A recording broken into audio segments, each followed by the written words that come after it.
Beleza, Fernando. Mais um episódio do nosso 50 Mais. Eu tô com medo, Fernando, tô cansado. A gente vai ter que sair daqui para movimentar, para pedalar, mas não é qualquer pedal, não. A gente já pedalou junto. Já pedalou. Pedalzinho, mequetrefezinho ali na parte. Um dominguinho ali. Aí a gente pedalou e foi até a casa do porco comer uns negócios e voltou. Foi super esportivo o pedal, né, Fernando? Então, mas agora nós vamos falar não só de pedal, né, mas vamos falar de atividade física, manutenção. Quantas vezes a gente já falou, já entendeu aqui que para os 50 a mais, atividade física é uma caderneta de poupança, né? Essencial. Né? E trouxemos um grande especialista no assunto, né? Ricardo Arapi é um ciclista, treinador. Eu queria começar perguntando para você, é verdade que você já esteve no Guinness Book of Records? Bom, primeiro, muito obrigado pelo convite, Fernando e Fábio, é um prazer, eu acompanho vocês desde a TV aberta. E sim, eu já estive no Guinness Book, né? Ou estou, né? Porque é relativo, porque eu tenho o livro e meu nome está lá. Claro que os recordes vão modificando à medida que as pessoas também vão superando. Mas em 98 eu fui fazer uma prova de ciclismo que chama Race Across America, que é cortar costa a costa. A gente saía do Pacífico e ia para o Atlântico numa rota feita com 50 e poucas time stations, etc. E ela tem algumas categorias. Solo, dupla, no qual eu fiz em 98, quarteto e octeto. E eu acabei indo em dupla, com a perspectiva, na verdade, de tentar completar. E a gente acabou, eu e o Alexandre Ribeiro, do Rio de Janeiro, um Ultraman, 5 vezes campeão mundial de Ultraman, a gente acabou batendo o recorde lá da prova. E naquela época, em 98, o processo do Guinness Book era, você mandava carta para a Inglaterra, eu não sei se a sede ainda é lá, e ficava esperando, né? Aí a troca... a gente recebia no tempo deles, ok, então a gente precisa desse certificado, aí você mandava uma carta para a organização que mandava para a gente uma carta certificando que a gente havia feito aquele determinado tempo, batido lá em 2 dias, aquela distância, que são 3.000 milhas a prova, né, 4.800 quilômetros aproximadamente. Até que saiu em novembro o certificado, né? Eles não garantiam que a gente ia sair em 99, porque já havia feito a edição, fechada a edição. E o mais interessante, eu conto isso com uma questão interessante mesmo, né? É que em 2002, um aluno meu estava no final de semana lá em Nova York, naquela livraria... como chama aquela livraria? Barnes & Noble. Exato. Aí estava lá folhando um Guinness, entre tantas outras revistas, né? E eu não sei nem quantas páginas tem, mas aí ele abriu, entre tantas, folhando, na página 222 e estava, não sei se já viram um livro de recordes, mas as letras são muito pequenas. E ele conseguiu achar, e a gente não foi nem avisado, ele conseguiu achar o nosso nome. Eu ganhei um certificado em 98, que eu penduro no quadro, guardo para mim, mostro para os meus filhos, que espero que mostre para os meus netos, etc. Mas no Guinness, no livro mesmo, a gente acabou saindo em 2002. E sem querer, que eu fiquei sabendo. E esse é o recorde de atravessar os Estados Unidos de costa a costa, coast to coast, 4.800 quilômetros, em quanto tempo? 7 dias e 10 horas. Em 7 dias e 10 horas. O mais legal não é isso. Quantas horas ininterruptas, no máximo, você ficou pedalando? Porque eles vão dando a nutrição. Verdade, Explica pra gente como funciona um pouco. O solo tem 12 dias para fazer. A dupla tem 9 dias para concluir. E os times também têm 9. Os times de 4 e de 8. Né?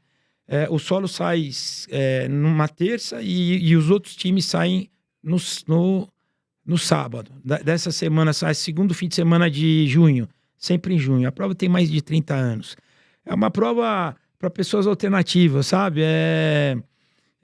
Ela não tem um glamour no sentido de midiático, mas para quem entende de ciclismo, ela é muito respeitada porque se você entender que o Tour de France, que é a prova, né, do ciclismo mundial, você faz em 22 dias 3.000 quilômetros, enquanto a gente anda 4.800. No caso da dupla, a gente andou em 7 dias e meio. No caso do solo, até 12 dias a velocidade é muito maior, né? E você tem que subir as montanhas rochosas, descer do outro lado e... Exato. Na época que a gente foi em 98, era uma rota. A gente saía de Irvine, que fica no sul de Los Angeles, a Califórnia, e chegou em Savannah, na Geórgia. Agora eles mudaram e mantiveram. Eu já cheguei a sair de Portland, lá em cima, e terminava em Pensacola, no Golfo do México. Aí eles entenderam que, em matéria de logística, era melhor eles serem fiéis a uma rota só e que isso tivesse uma sequência. Então, hoje em dia, há muito tempo, você sai de Oceanside, que fica entre Los Angeles e San Diego, no sul da Califórnia, e você chega em Maryland, em Anápolis, que é onde tem aqueles cemitérios porque tem do exército, né? Do exército, tem uma, né? Enfim. E inclusive, a gente passa pelos campos da Filadélfia. Eu tenho muita curiosidade. Qual é o maior número de horas seguidas que um de vocês, ou você, ou o Alexandre, ficou pedalando ininterruptamente? A gente revezava de hora em hora.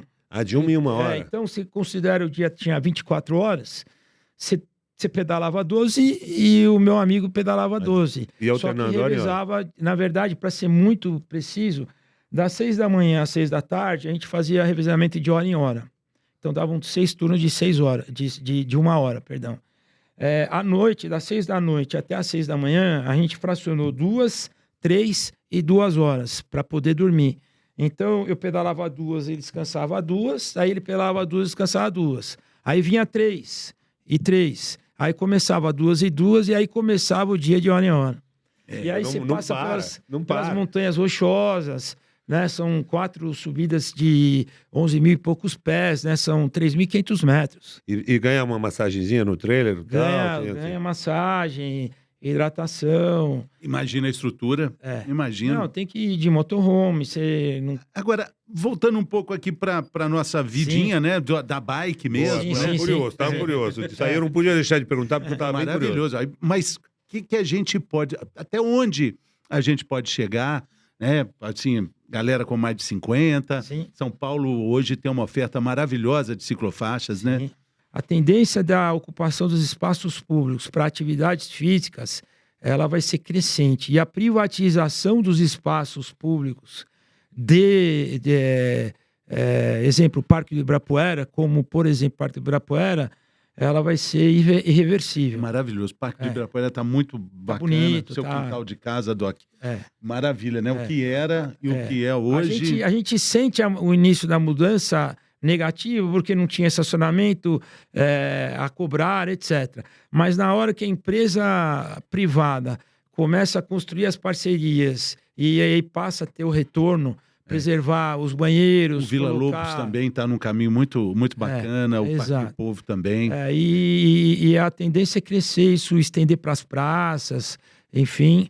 E aí a gente vai ter mais áreas de lazer. Eu não sei se já tiveram oportunidade, aqui perto, Santiago do Chile, eles já faziam isso, né? Nessas ilhas, entre as avenidas, existem várias avenidas muito arborizadas. Santiago tem muitas avenidas arborizadas, né? E tem aquelas ilhas no meio, né? Que não são de 2, 3 metros, e são mais largas, né?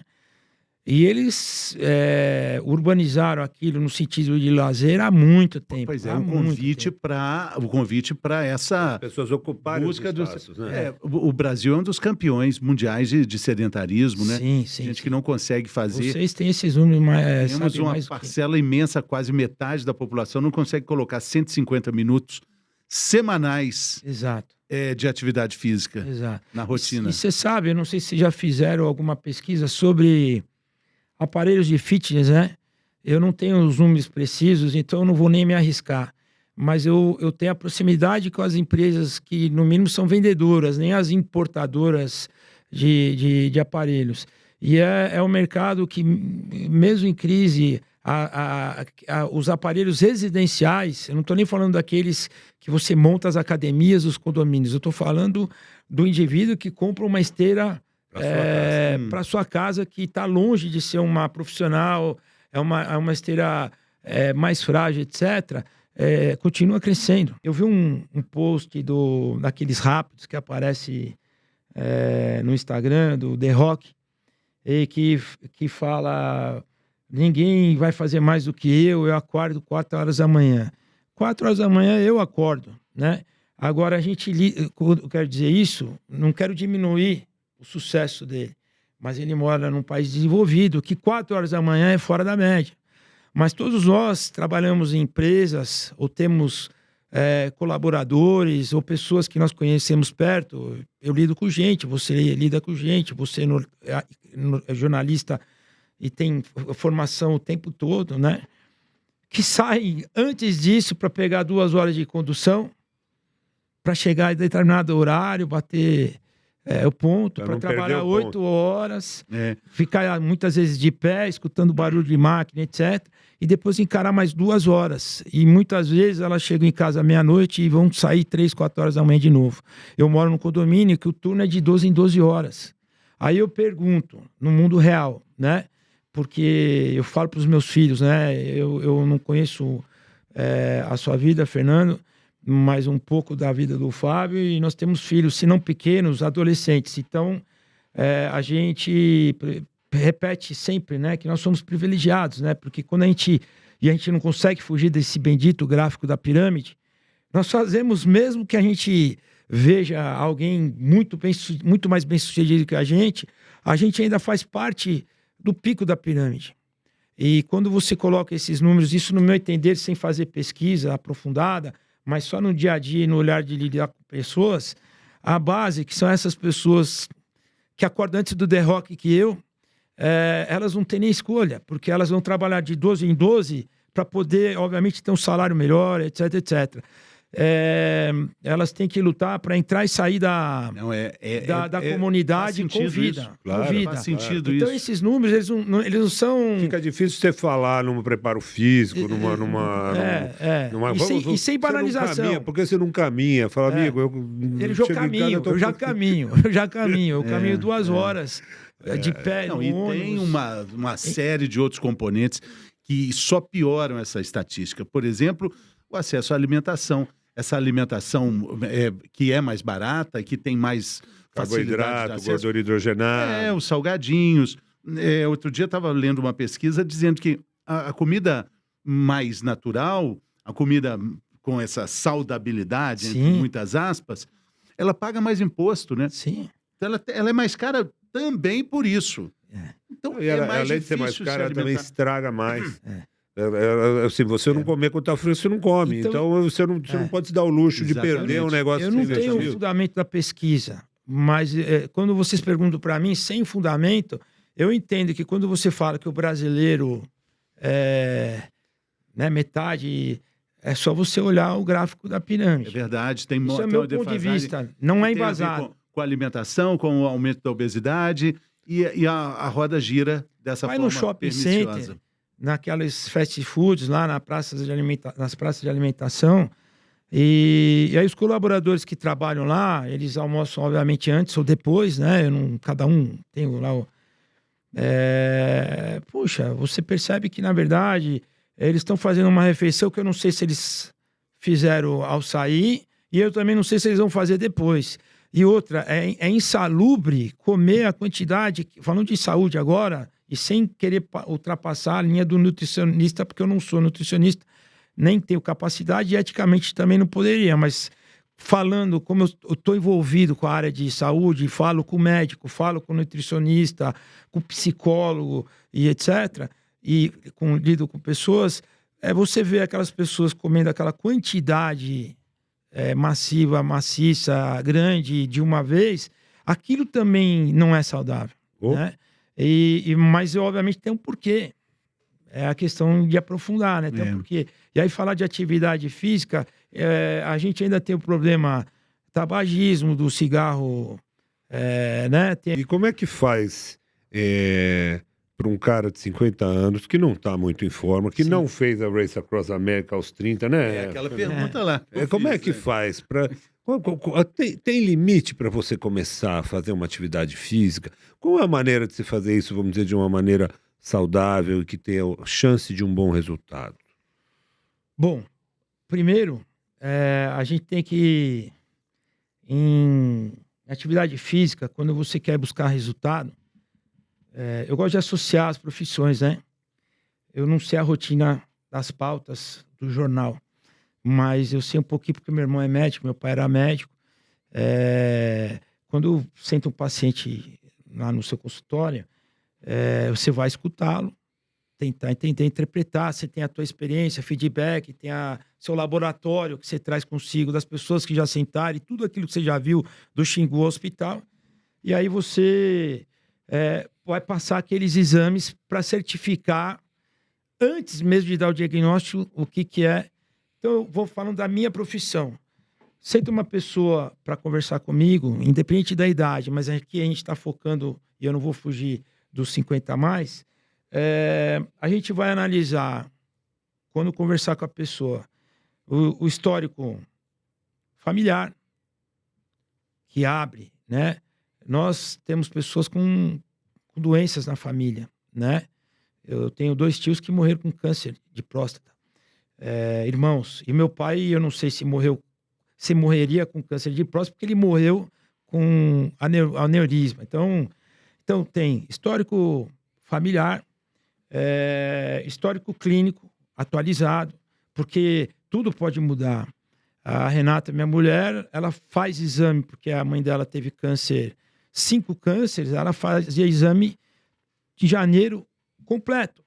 E de um ano para o outro, apareceu um tumor no seio dela de 1,5 cm, grau 4, assim, é o máximo.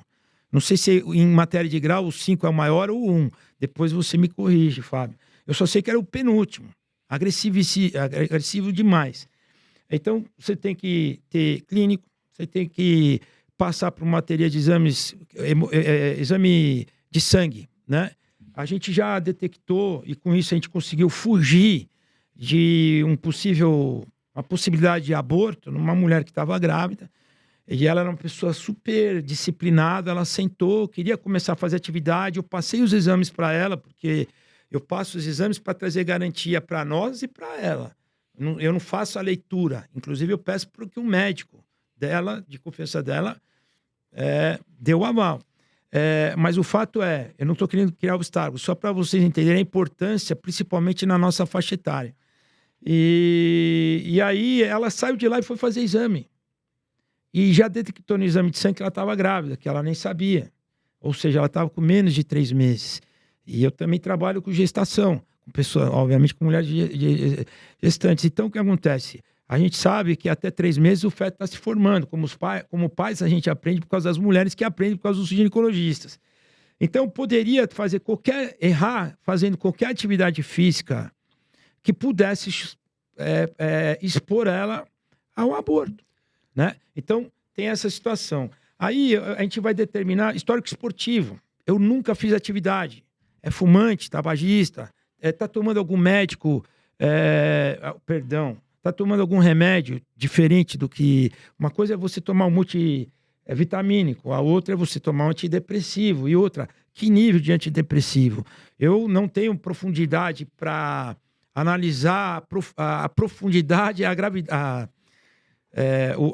profundidade do remédio antidepressivo, mas eu tenho que olhar para aquela pessoa de maneira mais especial, se for o caso, né? Então, a partir disso, a gente vai falar sobre o microciclo dela. O que é microciclo? Que a gente encara microciclo? A semana. A semana tem 7 dias. O mesociclo, o que ele tem disponível dentro de um mês? Porque é uma construção. É um tijolo, depois são 2 tijolos, depois são 3 tijolos, depois são 4 tijolos. Né? Eu falei tijolo, mas são tijolos. Então, os ciclos são a semana, depois o mês, mesociclo, e um macrociclo que abre a cabeça. Tipo, qual seria o objetivo, a distância? Pode ser de 3 meses, pode ser de 6 meses, pode ser de 1 ano. Né? Assim como as empresas têm fechamento bimestral, trimestral, semestral, anual, a gente vai, na Então, verdade... de repente você porque, pode falar, assim, o cara vai fazer, quer estar na Olimpíada, então vou fazer preparar um exatamente. treino para ele de 4 anos. Porque curto, médio e longo prazo é relativo. Se você falar para mim, Ricardo, o que você gostaria? Eu gostaria de voltar para os Estados Unidos no ano que vem e fazer a categoria solo do Reis da Cross América. Para uma pessoa normal que eu digo que ainda não viveu essa experiência, talvez falasse assim, puxa, eu pretendo fazer isso a curto prazo. E ele vai falar assim, em 2027. Para mim, em 2027, eu não sei se eu vou estar vivo. As experiências minhas de vida me fazem ser mais imediatista. Então, para mim, um ano com relação a esse assunto que não é o foco, é a longo prazo. Então, tudo é relativo. Mas trazendo para... Tentando não assustar os 50 a mais. O 50 a mais está assistindo aqui e fala, puta que o pariu. Que não vai Eu dar. vou ter que fazer um monte, vou chegar lá, vou ter meus remédios, eu não vou poder tomar o remédio para dormir, o exame físico, eu tenho que passar médico. Não, eu tô brincando. Mas assim, isso vai assustando. Sim.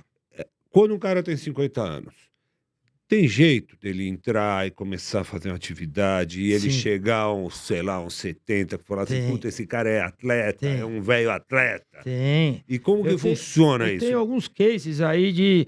Eu vou contar para vocês um case de sucesso, apesar dessa frase ser...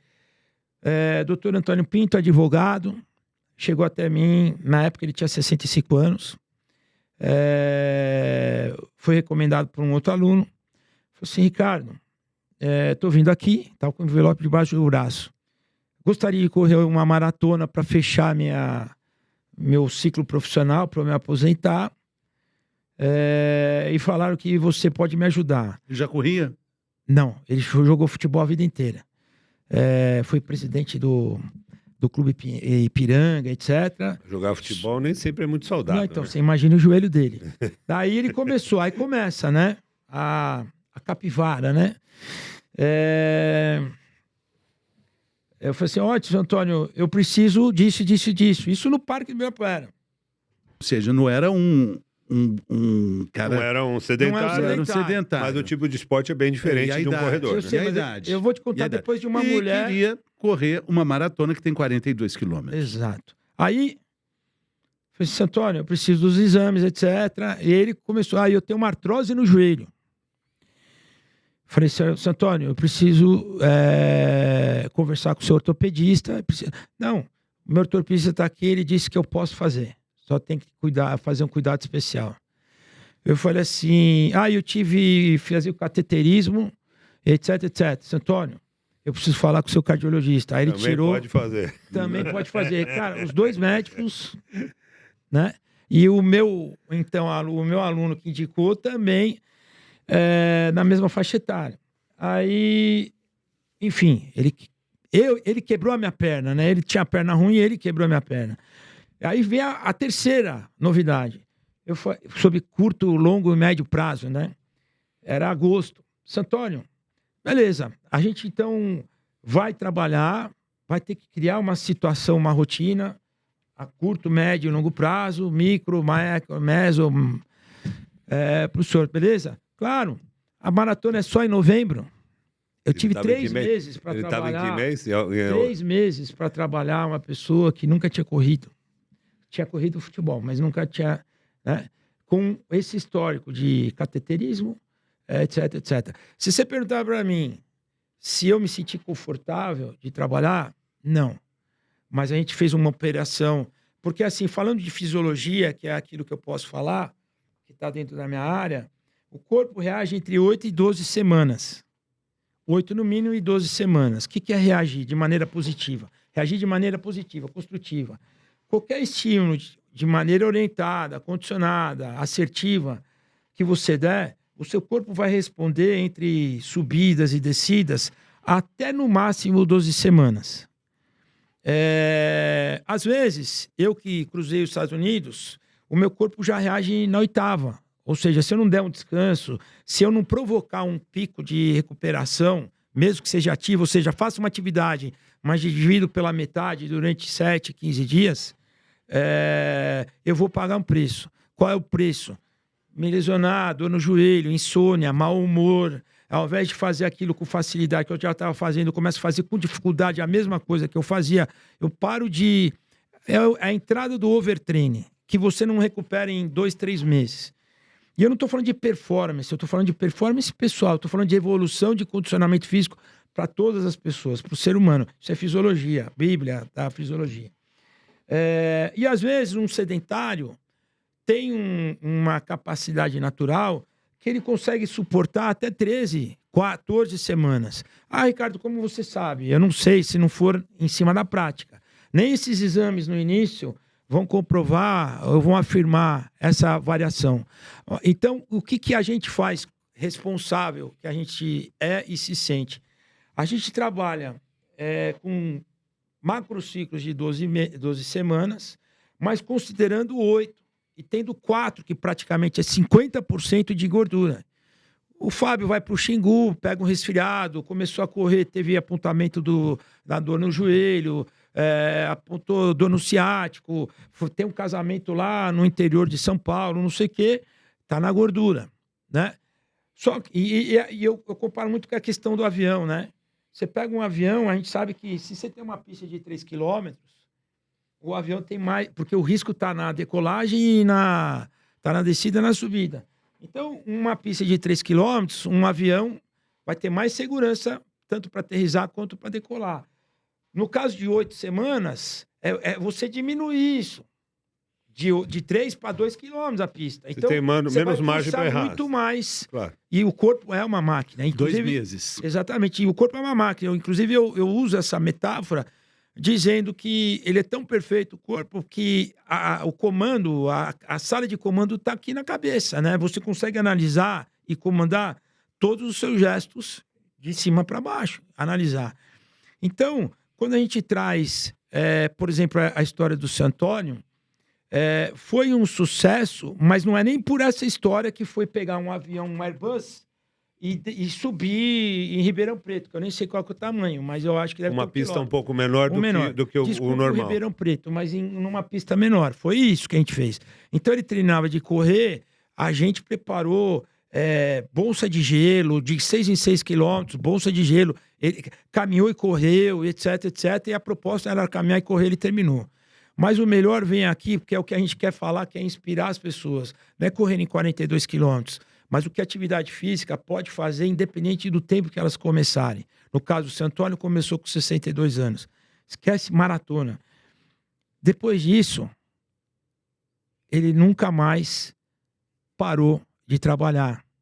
Depois disso, ele não se aposentou. Ele está com quase 80 anos, ele foi padrinho meu de casamento.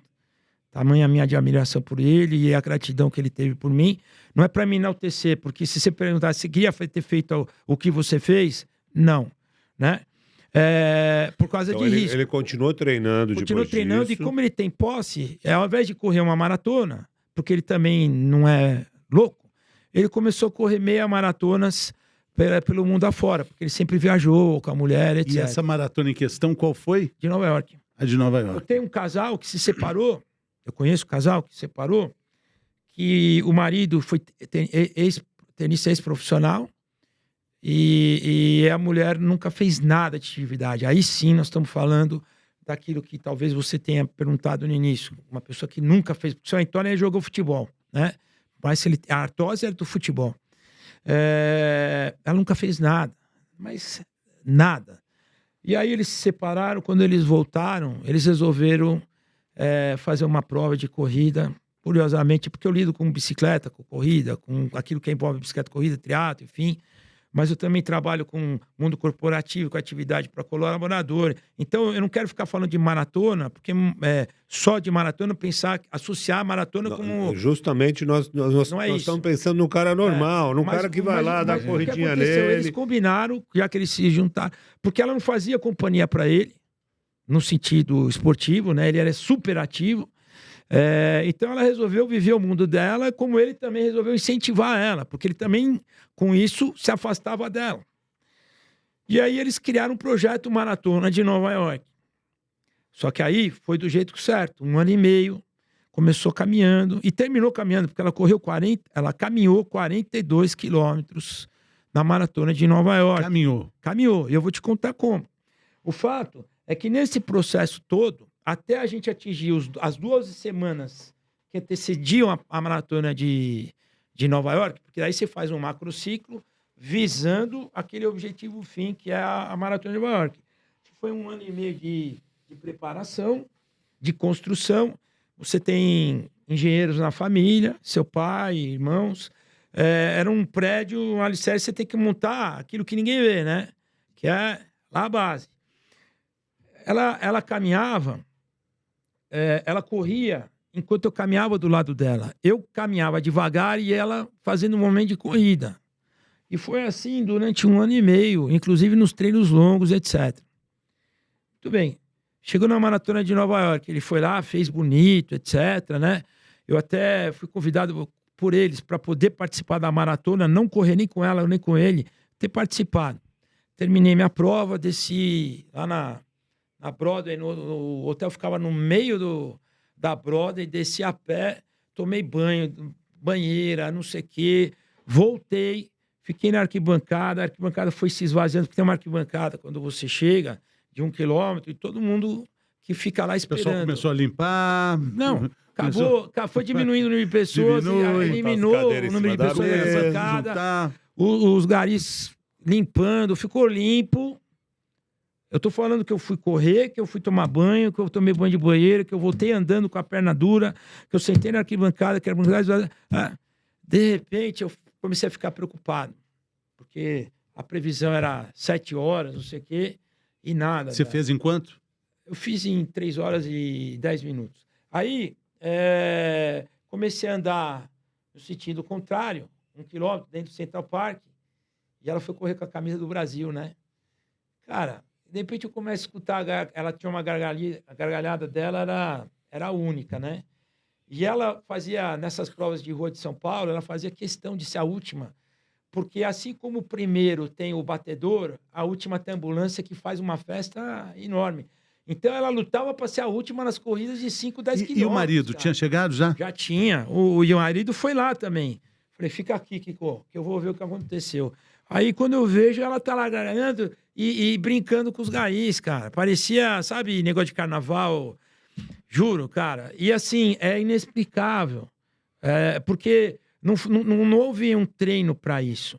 Tá aqui, né? E outra, eu não tô falando de 42 quilômetros. Eu tô falando de limite. Eu tô falando de disciplina. Eu tô falando de foco. Eu tô falando de apoio. O que quer que seja. Profissional, familiar. Eu tô falando de querer se reconstruir, de recomeçar. Estão juntos até hoje. Não precisa dizer que ela nunca mais correu mais nada, etc. Mas estão casados até hoje, no 3º, 4º neto, e etc, etc, etc, e etc.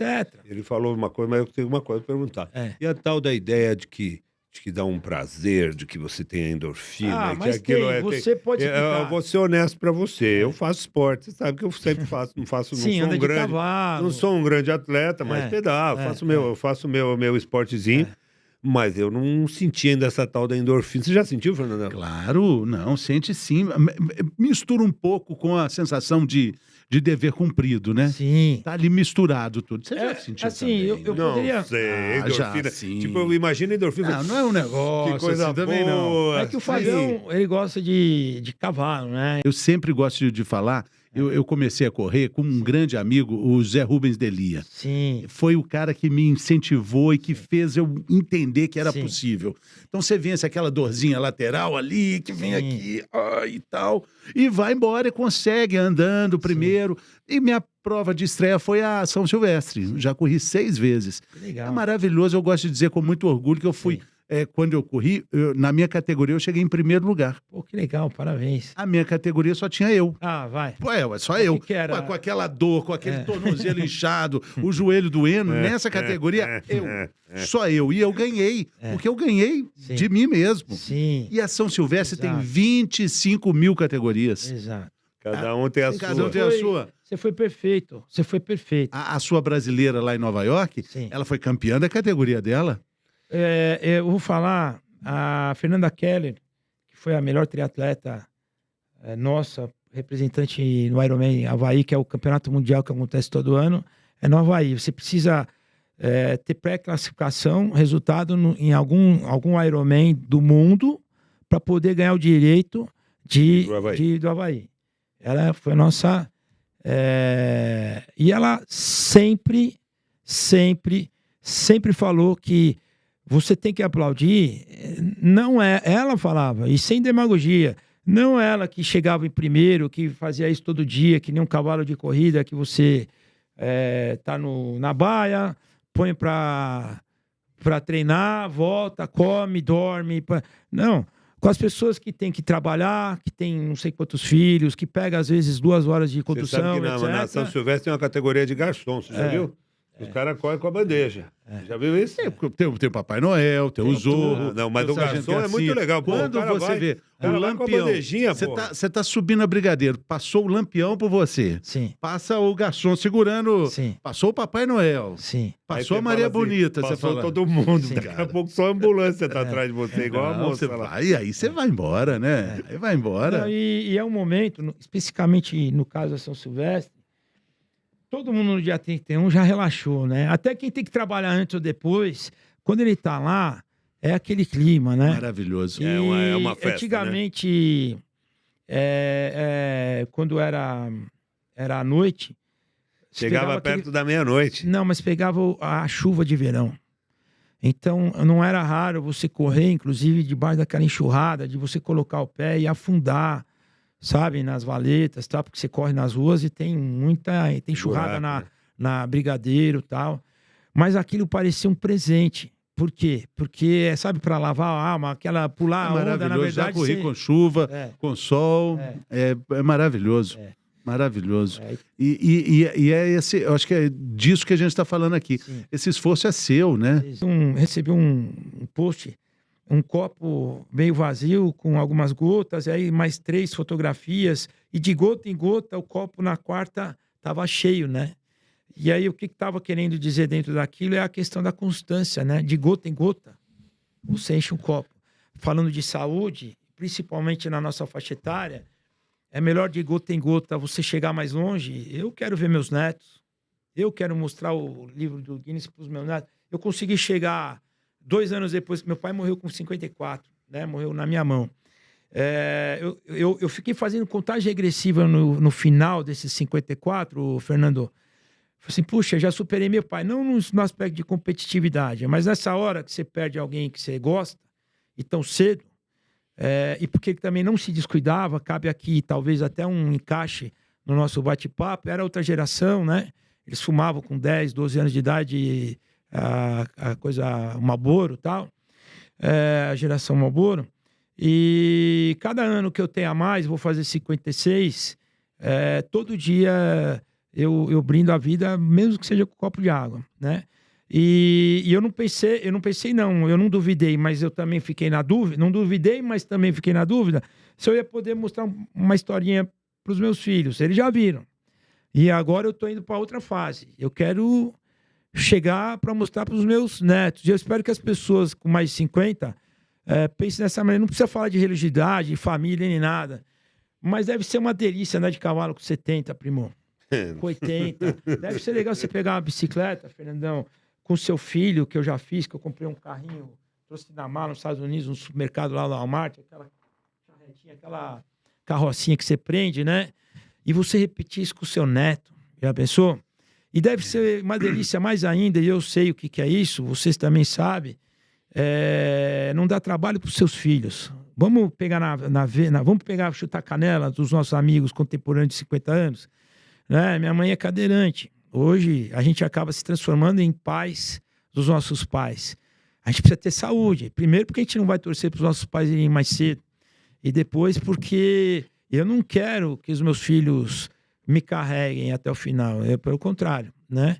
Então, eu acho que é um pensamento, falando de micro, é um pensamento macro. É o que você pode investir. A gente começou conversando, desculpa, não sei se foi o Fernando ou o Fábio, frase de um outro aluno meu, o maior patrimônio, ele era abonadíssimo, várias fazendas de gado, então ele sabe o que é ter dinheiro, ser abonado em dinheiro, então ele rico. Ele falou assim, o nosso maior patrimônio é a nossa saúde. Ele falava, né? Porque, obviamente, não adiantava ter o dinheiro se ele não tivesse saúde para usufruir. É uma vida medíocre, né? E do meu ponto de vista. Eu queria fazer um pinga-fogo com você, com algumas perguntas que eu tinha, que a conversa foi tão interessante que a gente acabou não perguntando. Um cara de 50 anos, ser um atleta de fim de semana, nós falamos da ciclofaixa, o cara pedala só de domingo. É uma boa ideia ou não é uma boa ideia? Tem um número de 3 vezes por semana. 3 vezes por semana? Atividade. 2 no mínimo, que é uma a cada 3, 4 dias. Semana, 7 dias, microciclo. Um dia a cada 2, 3, né? Agora, 3, ideal, que é um dia sim, um dia não. Um dia sim, 2 não. Agora, uma vez, ele tá agredindo o corpo. Não, esse é o famoso atleta de fim de semana, por isso que eu perguntei. A força do nosso corpo, o estímulo que você recebe, você perde em 7 dias. Se você faz um estímulo e 7 dias depois você não fez nada, você perdeu aquele estímulo, respondendo, você perdeu aquele estímulo que você deu 7 dias atrás. Tênis para o cara treinar com 50 anos, tem alguma coisa especial? Ou os calçados, ele pode interferir? A famosa dor nas costas, o pé do indivíduo, Sim. É mais sensível? Se tem alguma dica para o cara que é mais velho e quer continuar ou quer começar a treinar? Falando cientificamente, é comprovado que cada um tem um tipo de pé. Às vezes tem um pé que pisa de maneira pronada e outra supinada, para dentro ou para fora, né? Então, neutro, que é normal. Então, para isso, você tem que ser assertivo. Você tem que comprar o calçado certo para a atividade física certa. Porque, às vezes, não é correr. Às vezes, a pessoa vai jogar handball, né? Às vezes, a pessoa vai jogar futebol. Então, ele tem que comprar um tênis de futebol. Se ele colocar um tênis de corrida, que o calçado é mais alto, ele vai estar sempre projetado à frente. Isso também vai criar a biomecânica errada no movimento da corrida do futebol. Entendi. Bicicleta com auxílio elétrico. É maravilhoso. Eu achei super legal quando eu andei. Você já andou, Fernando? Claro. É uma delícia, é uma delícia. E outra, é maravilhoso para quem quer começar a fazer uma atividade física, que inclui, inclusive, família, que tem alguma limitação, seja ela física, biomecânica, ou até de habilidade, e principalmente na nossa faixa etária, que aqui é o foco, né? Lembrando que existem bicicletas elétricas e elétricas. Tem aquelas que são assistidas e estão... Tem aquela que se acelera que nem uma moto. Aí não, tô falando, acho que é mais legal aquela que tem pedalar, que né? você tem o pedal e que você vai fazer a força, mas ela também vai te ajudar. Eu levei um grupo para pedalar na Itália, lá na Toscana, e curiosamente os homens, eram 7 casais, os homens pedalavam e as mulheres não. Cara, todas elas foram com bicicleta assistida. E deu para andar o grupo junto? Elas fizeram o percurso inteiro junto com os homens. Inteiro. Isso é legal, elas poderiam ter acordado mais tarde, ido para fazer compra, ter feito um tour gastronômico. Só juntou, só uniu mais. Isso é muito legal. Só juntou. E ganharam condicionamento também. E compraram bicicleta depois, não todas. Mas por quê? É a história de dar oportunidade, né? De dar oportunidade. Bom, quando a gente aprendeu a pedalar, Fernando, não tinha esse negócio de capacete. O capacete tinha um negocinho de plástico, e um capacetinho de plástico do Velotrol lá, mas era só enfeite. Sim. Hoje, dificilmente uma pessoa pedala sem um equipamento de segurança e tal. Sim. Mas eu queria falar da pedaleira. Porque o cara aprende a pedalar e fala, agora eu vou pôr pedaleira. Clipe. É pedaleira ou clipe? Sim. Como chama? Não sei. Clipe. Aí ele Pedal, clipa lá, clipar. ele dá uma paradinha lá, bum! E cai no chão que nem uma manga madura. Existe uma sequência, assim como o jornalista começa estagiário, né? Mexendo na luz, eu imagino, até para chegar onde vocês chegaram. Para você aprender a andar com o pé preso, clipado, primeiro você tem que estar dominando a bicicleta. Imagina com o cavalo, até a sela. A mesma coisa. Aquela que tem a orelha e a inglesa, e me desculpem os entendidos, inclusive você. Então, até acho que a altura não é do pedal, do estribo também muda conforme o aprendizado. A bicicleta é igual. O capacete, hoje, é obrigatório por lei. A polícia não... Por mais que seja obrigatório por lei, é impossível você controlar isso, né? porque as bicicletas não têm placa. Hoje tem aquelas que denominaram que não são bicicletas, tem tamanho, largura de pneu, etc., que não podem mais andar na ciclovia. Veio uma lei agora que faz sentido, né? Mas voltando à questão do capacete, é fundamental. Eu não conheço eu conheço 200 pessoas que foram salvas pelo capacete, e por detrás daquele isopor existe uma tecnologia ímpar que realmente protege. Eu não posso falar sobre moto, mas eu posso falar sobre bicicleta, e realmente protege. Existem acidentes inevitáveis, que nem carro que tem airbag e você anda 20 por hora e acontece o pior. Falando do pedal, claro que tem gente que... Doutor Antônio, que já começa do fim, né? Ou seja, já compra a bicicleta e já compra o clipe, e não acontece nada. Mas, obviamente, como um professor de educação física que está acostumado a, didaticamente, seguir um passo a passo, e não quero ser quadradinho. É que a hora que eu falo para ele, não, tudo bem, bota o clipe, a primeira coisa que vai acontecer no primeiro dia, ele vai esquecer de tirar o pedal a hora que parar. Não é são todos. E aí ele vai cair parado. Não vai ir para o hospital, a não ser que ele caia de mau jeito. É um tombo idiota. Mas é um tombo idiota. Não, dá muita vergonha. Não leva uns a 4. gente costuma normalmente... Depois que ele manuseia o time do freio, da frenagem, da curva, encolher a perna, que nem piloto de moto, colocar primeiro num pé clipado e o outro não. Aí a gente vai clipar com os dois, entendeu? Um processo, então é um processo. Só que isso é a didática correta. Tem gente que pula ela e se estiver escutando, vai falar, esse cara não sabe o que fala. Se estiver andando numa rua... que falar o certo, não... Se estiver andando de bicicleta numa rua fora da ciclofaixa, porque não tem ciclofaixa, vamos dizer que eu estou andando, nem toda cidade tem ciclofaixa, nosso podcast é para o Brasil todo, né, Fernando? Vamos dizer que eu esteja andando lá. É certo eu andar na mão certa e não ver o carro que está vindo nas minhas costas, ou é certo eu andar na mão oposta e pelo menos eu consigo enxergar o carro e posso encostar na guia para desviar dele? Puxa, Fábio, eu tenho que falar o que é certo pela lei de trânsito, sem querer ser político. Você tem que respeitar todas as leis de trânsito, a começar pelo pare, pelo farol. E você tem, como veículo menor, mais frágil e mais lento, andar pela direita. O que vai acontecer dali em diante, o motorista de ônibus, do caminhão, o motorista embriagado, o buraco, a tartaruga, o bueiro, porque bueiro normalmente está no canto. A valeta, a guia mal feita, uma pedra no caminho, aí é uma outra história, porque tem a questão do aprendizado. Tem gente que anda de bicicleta que precisa, meio de transporte. Tem gente que, assim como o pedal, já se expõe. Eu canso de discutir com um aluno meu que nem bem ele já sabe andar e clipou e não sei o que, ele vai lá e se expõe no meio da marginal. Eu já perdi alguns amigos que eram extremamente habilidosos em cima da bicicleta, competidores, etc. Fazendo coisas pífias. Exemplo, pré-prova, que você vai assinar a súmula, que você tem que assinar a súmula e punha o capacete. Na época o freio era ferradura, não era o freio a disco. Punha o capacete na frente do guidão.